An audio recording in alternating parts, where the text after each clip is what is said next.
region, percentage highly satisfied. So as you can see, basically all of these numbers, like I previously said, are declining.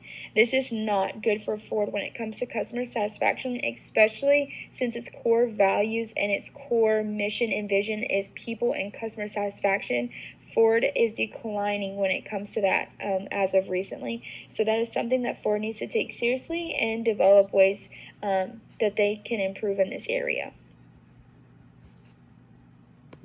So just like customer satisfaction, employee satisfaction is very important as well to Ford. And this is something, again, I got off of their website. If you ever have any questions about Ford, their website is amazing and can be used as a great tool and resource. So as you can see, 83% of those who responded to this survey said that they are satisfied with their job. 85% say that they're satisfied with their supervisor, and 60% say they are satisfied with the company. Overall, how are they doing compared to others within the field or within the index? 10% above benchmark, 9% above benchmark, and 8% above benchmark when it comes to work groups as a climate in which diverse perspectives are valued. I can report on ethical practices and are given real opportunity within the company. So when it comes to employee satisfaction, they are on the up. And I think some of these efforts need to be transferred into customer satisfaction just to keep a level playing field within all of the core values of Ford. Next, we're going to talk about the brand resonance pyramid. So basically, these are the stages of brand development. As you can see to the right of the screen, it kind of goes through those stages. But we're going to take a look at this triangle. At the bottom, you can see it's working class, a modern family man, humble, and performance products. When we jump up to the next two layers, the imagery of Ford is modern family man user, strong history, and strong heritage. The performance is good motor performance, durability. The service needs improvements, and classic designs. Judgment of Ford is it's credible and it's considerate. Feelings, when anybody has feelings towards Ford, it's normally of fun, secure, and social approval. And the resonance is attachment. This is just a really quick outline of that brand resonance pyramid. Next, we have the SWOT analysis, and the SWOT analysis stands for strengths, weaknesses, opportunities, and threats. So we'll start off with the strengths of Ford. Global recognition. Basically, this is just stating the fact that Ford is a well-known brand within its industry and global markets, not to mention it has a strong brand image. Next, research and development. Like stated before, Ford is a company committed to curiosity and committed to making and developing new products.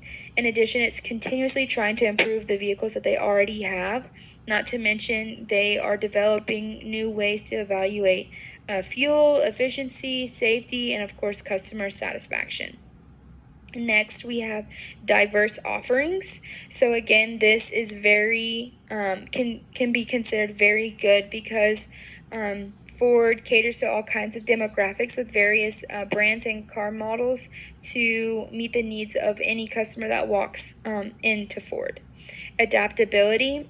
Ford has a wide range of products and services. This allows them to leverage and not be dependent on one product. Not to mention, it's always adopting new technologies.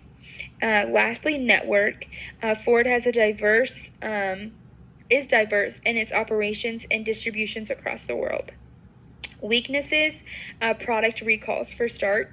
Their brand suffered from a lot of recalls in 2016, but of course there's still recalls today. Weak foothold. This company really lacks in focus in performance and productivity and has no strongholds in any other emerging markets. This also affects its poor representation in other markets, especially within the European and Japanese markets.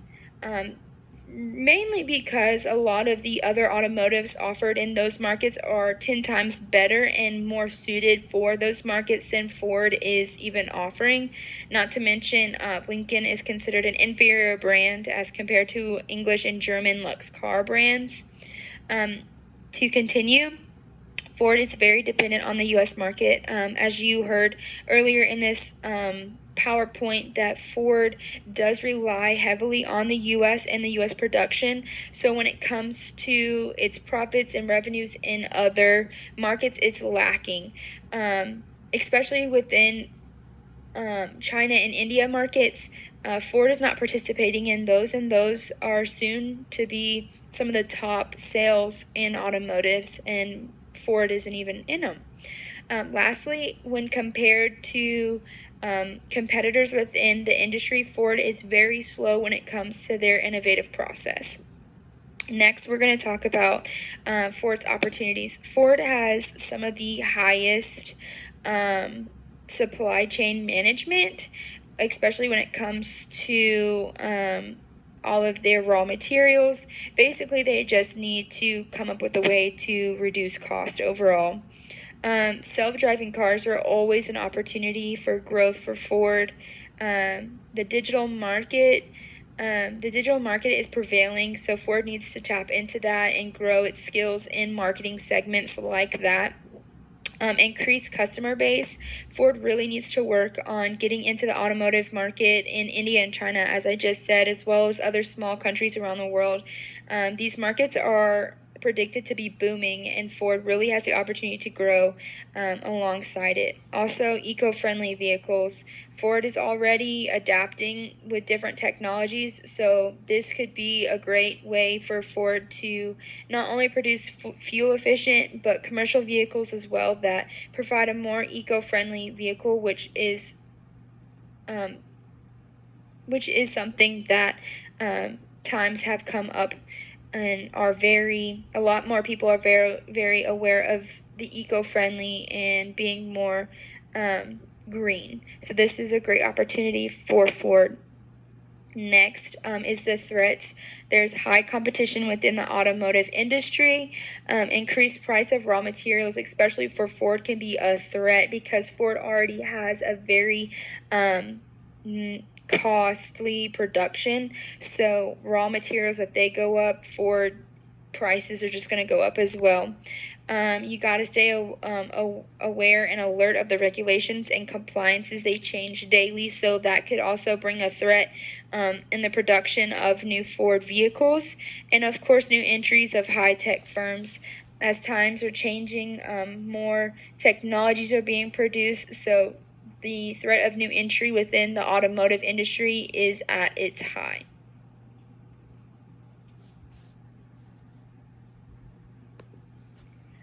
I just also wanted to include the Ford's company financial performance. I just want to touch on two big parts of this financial sheet, which is the revenues and the net income. The revenues have gone up a good bit, as you can see, throughout the years, but their net income has fluctuated tremendously between 2016 and 2018. So both of those we can look at and just see that the company still has some work to do when it comes to these numbers.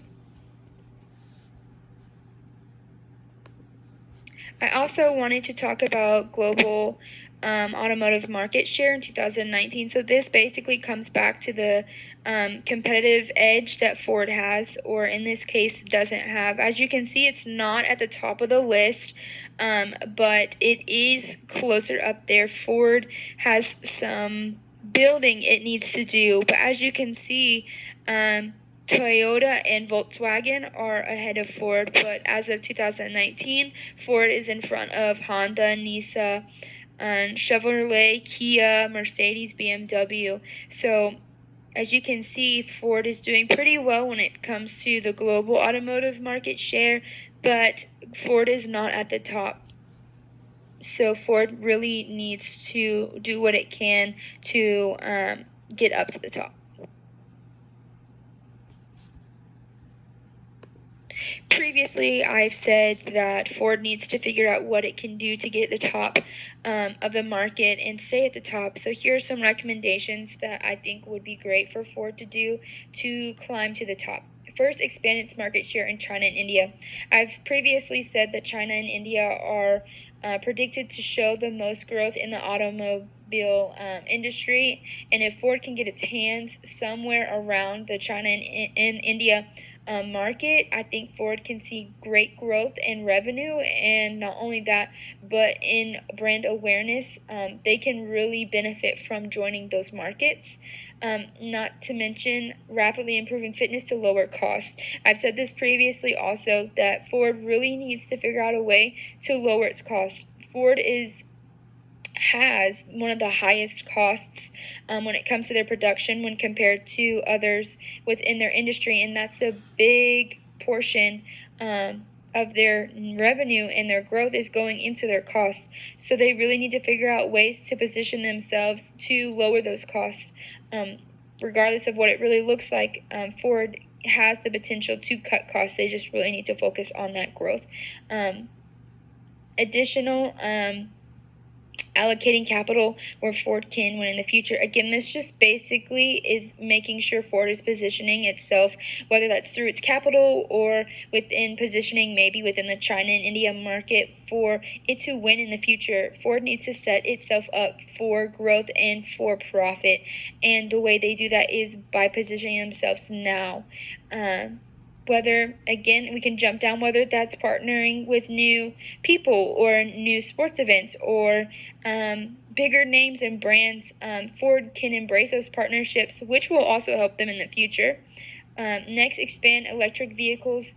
Again, I've said this before, electric vehicles are the now. A lot of people are becoming more green and more focused on the earth and giving back to the earth and more eco-friendly. So Ford could really improve its profits and potentially see a lot of growth through its electric vehicles. I know that Ford, and many people know Ford for its trucks and for its bigger vehicles, bigger engines, but if Ford can tap into its electric vehicles and being more eco-friendly, I think Ford can see great growth.